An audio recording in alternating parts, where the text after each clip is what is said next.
because he's just so much fun to watch. Okay, good. I like that. Yeah. So really, another thing I wanted to work on is when you do go out and you're using a dumbbell or you're doing anything, he kind of goes out and looks at me like he's doing it right. Oh, yeah. And if I'm not sure what to do because he doesn't ever stop, so I ignore him. He goes out and does what he's supposed to do. If I stop him, he'll freak out because something is wrong. So, I mean, we're new at it, so it's new. Okay, that's what I was going to ask you. Even for the retreat, he looks back? He wasn't retrieving enough than he's doing. Yeah. But yeah, because of an exercise, he wants to train. Alright. That's it. So once again, that kind of falls under the category of presenting the dog, and then how do they respond? So when I'm first teaching new things, I will give more than a reasonable amount of extra help. So for example, throw the dumbbell, or usually this is a dog problem, or whatever. I send the dog, if the dog looks back at me halfway, I'll help them out. But if that doesn't work in like 3 repetitions, you have to stop. Because you create a new exercise called go halfway out, look back, see a signal, and continue on. So there are certain aids that if I give them to the dog, I really need to see quick improvement. And if I don't see quick improvement, it's like I'm creating a chain I don't like here. And then what I'm going to do is I'm going to scale back and I'm going to start over. So it would look like this. So I want the dog to touch the gate. And let's say at the 10-foot mark, my dog can nail it. And at the 12-foot mark, I said my dog, go 6 feet. Wow, this is interesting because this is my life. But anyway, so then the dog looks back. This is exactly what I'm getting. Looks back. At that point, probably what I'm going to do is interrupt exercise, call the dog back, and go do something else. We're just going to walk away from this altogether. Go do something the dog is easy and good at so they don't start to stew. Reward that generously, come back here, and try it again. And sometimes that takes the sting out of the interruption. What I don't find to work very well is to interrupt it and then do it again. Not if they're learning. Because if they're first learning it, they really don't know what they're supposed to be doing. So the interruption, go do something else, seems to help, and then come back. If it's still not working, sometimes just simplifying it or finding another way to approach it. So, okay, the dog looks back, that's a distance problem, right? So what happens if I put 20 feet and you look back at 10? What happens if I put it at 10 feet but I add complexity to the environment? Because now the dog can practice getting stronger and stronger at 10 feet. Now 20 feet is just another variable of complexity, as opposed to something.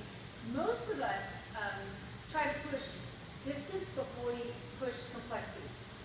So I have the same problem with you. So I've been thinking about it this way now. I'm going to address it. My problem is on the go out, my dog has a nice mark, and he can go 10 feet. And you can touch. This looks good. And at 11 feet, he's never heard that word. He goes part way out, he looks back. I tried signaling him on. I recognize pretty soon this is not going to work. He's not getting it. So what I'm going to do when I go home is I'm going to go as many different places as I can with my little blue tape, because that's what he touches. And I'm just going to work at 5 feet in lots of environments with lots of complexity. Maybe I'll put a chair here and then I'll still 7. I'm not even going to mess with the distance for a while, because something tells me when I clean it all up again and I send him 15 feet, I can hook up. Because now it's easy by comparison. So that's kind of how I would go about it. He's a sensitive boy. So knowing that, once you can help him, if you do it again, interrupt, find something else to do, reward it generously, go back to the simplified version, and then add more complexity to the generic exercise, but not to the distance. All right, so you want to look at your dumbbell. All right, and what else? Go out. Okay? Same issue. And then some advice for dealing, like I said, with the That's actually, let's start with that. Because I'm glad you said he's doing multi-engagement. Because I think what we'll do, we'll start with engagement.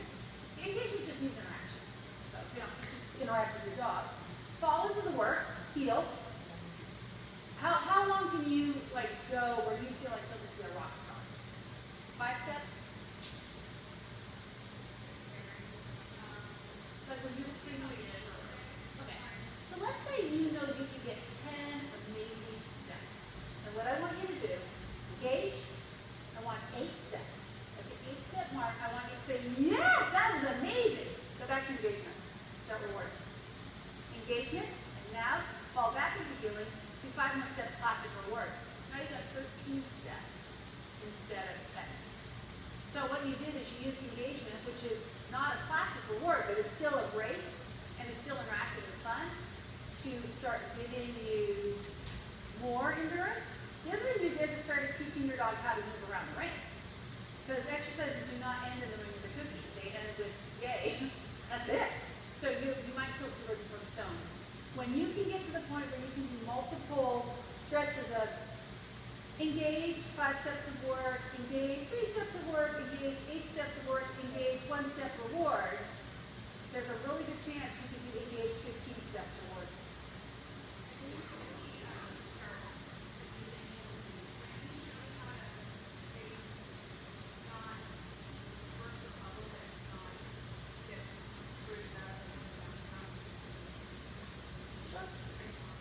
I know you look at that. But you look so sturdy, you'll be fine.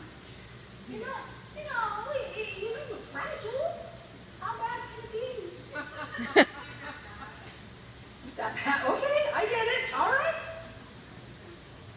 Actually, what amazes me is how much abuse people take, and I'm like, why are you letting the dog do that to you? And they're